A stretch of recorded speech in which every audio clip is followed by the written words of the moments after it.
আসলে একটা অত্যন্ত প্রাসঙ্গিক এবং গুরুত্বপূর্ণ বিষয় নিয়ে আজকে আপনাদের সঙ্গে কথা বলি। শহর কলকাতায় যারা বসবাস করেন তারা অন্তত কি দেখে অভ্যস্ত যে ঈদের নামাজ কোথায় হয়? রেড রোডে হয়। রাজ্যের যখন প্রাক্তন মুখ্যমন্ত্রী মমতা ব্যানার্জি তিনি যখন মুখ্যমন্ত্রী ছিলেন তিনি সটান পৌঁছে যেতেন রেড রোডের এই ঈদের নামাজে। একেবারে সকাল সকাল পৌঁছে যেতেন, তারপর সেখানে তিনি নামাজ পাঠ করতেন, নামাজ পাঠের পর তিনি বক্তব্য দিতেন। আর সেটা নিয়ে বিরোধীরা কটাক্ষ করতে ছাড়েনি। তারা মমতা ব্যানার্জিকে এটাও কটাক্ষ করতেন যে মমতা ব্যানার্জি হিজাব পরে অন্য সম্প্রদায়ের একটা ধর্মীয় অনুষ্ঠানে পৌঁছে গিয়েছেন। এরকম নানান একাধিক অভিযোগ সামনে এসেছে। 15 বছর পর রাজ্যে ক্ষমতার পালাবদল হয়েছে, আর ক্ষমতার পালাবদলের সঙ্গে সঙ্গে বেশ কিছু নিয়মকানুনও গত এই 20-22 দিনে বদলে গিয়েছে। তার মধ্যে অত্যন্ত তাৎপর্যপূর্ণ হচ্ছে রাস্তা আটকে আর নামাজ পড়া যাবে না। তার মানে রেড রোডে আর বকরি ঈদের নামাজ হচ্ছে না। এবার আপনার মনে প্রশ্ন জাগতেই পারে, তাহলে কি শহর কলকাতাতে নামাজ একেবারে বন্ধ হয়ে গেল? উত্তরটা হচ্ছে না। আপনাদেরকে জানিয়ে রাখি, বকরি ঈদের নামাজ হবে ব্রিগেড প্যারেড গ্রাউন্ডে।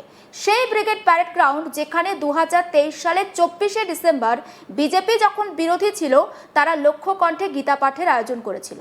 তারপর 2025-এর 7ই ডিসেম্বর এই ব্রিগেড প্যারেড গ্রাউন্ডে কিন্তু আমরা দেখেছিলাম 7ই জানুয়ারি সেখানে 7 লক্ষ কণ্ঠে গীতা পাঠের আয়োজন করা হয়। আর এবারে এই ব্রিগেড প্যারেড গ্রাউন্ডে হবে বকরি ঈদের নামাজ। ঠিক কতটা প্রস্তুত এই মুহূর্তে ব্রিগেড, আসুন সরাসরি আপনাদেরকে সেখানে নিয়ে যায়। আমার কলিগ সুজয় আমাদের জন্য অপেক্ষা করছে। সুজয়, কি ছবি দেখতে পাচ্ছ?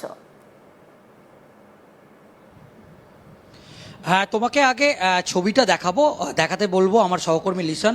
পুরো এই ছবিটা যদি একটু তুলে ধরো, এবং দেখাতে দেখাতে তোমাকে আমি বিস্তারিত ব্যাখ্যা করব।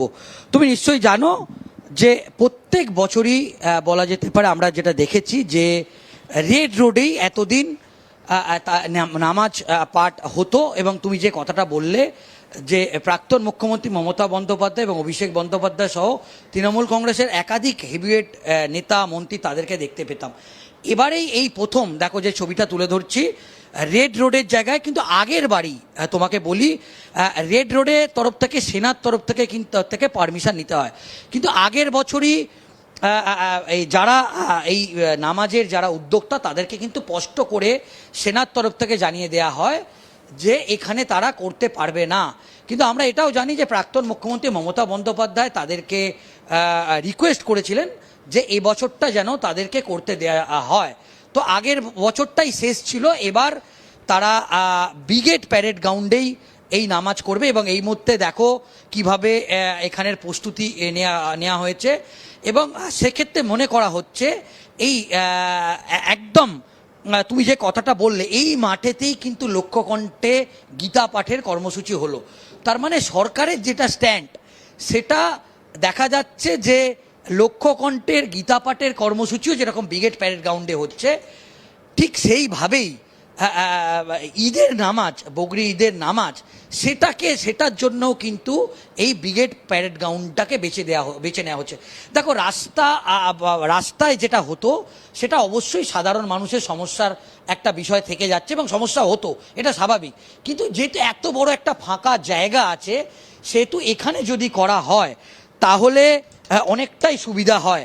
এবং আমার সঙ্গে এই মুহূর্তে একজন উদ্যোক্তা আছে, যদি একটুখানি আমাদের একটুখানি বলেন যে এখানটাকে আপনারা কিভাবে সাজাচ্ছেন, যদি একটুখানি বলেন।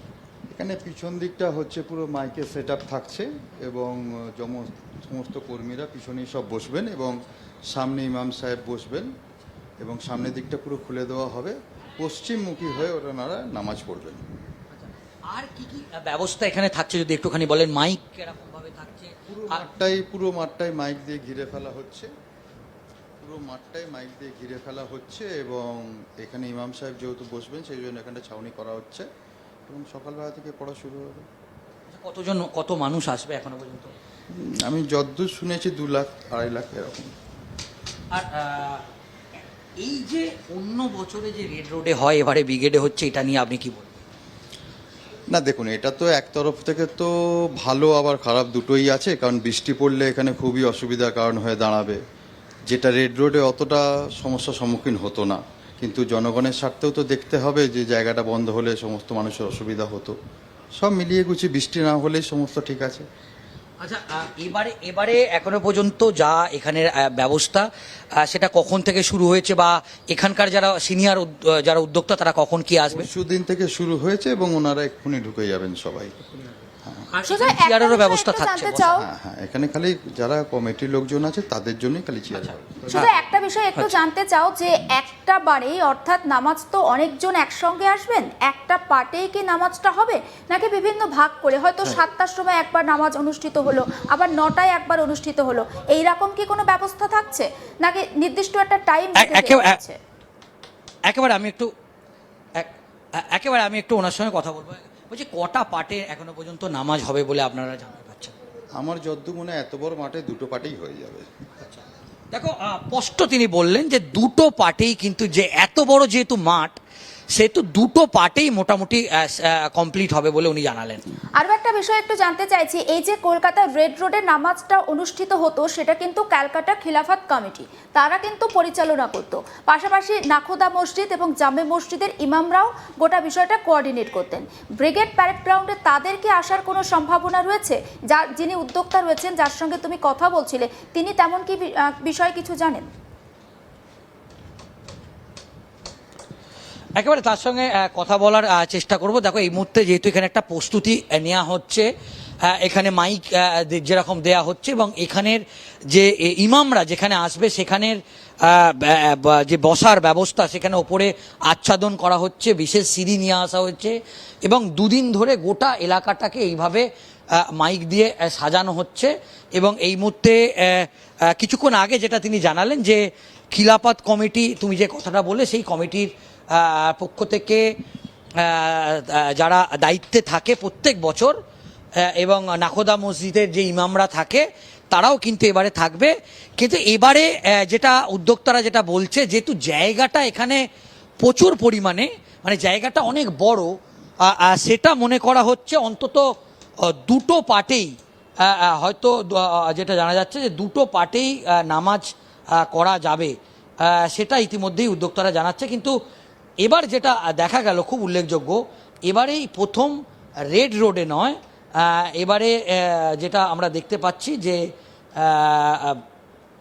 ব্রিগেড প্যারেড গ্রাউন্ডে এখানেই বিশেষভাবে নামাজ পড়ার ব্যবস্থা করা হয়েছে এবং যে সমস্ত এখানকার যারা উদ্যোক্তারা আছে তারা আসছে, সমস্ত কিছু তারা ঘুরে দেখছে এবং এই সমস্ত বিষয়ে আমরা তাদের সঙ্গে একটু কথা বলারও চেষ্টা করব।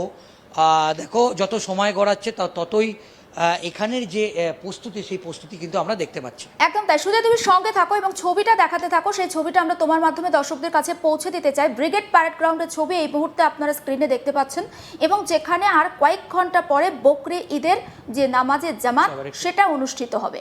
আপনারা জানেন যে রাজ্যে ক্ষমতার পালাবদল হয়েছে, ক্ষমতার পালাবদলের পরে সরকারের তরফ থেকে স্পষ্ট জানিয়ে দেওয়া হয়েছে যে রাস্তা আটকে আর নামাজ পড়া যাবে না এবং প্রথম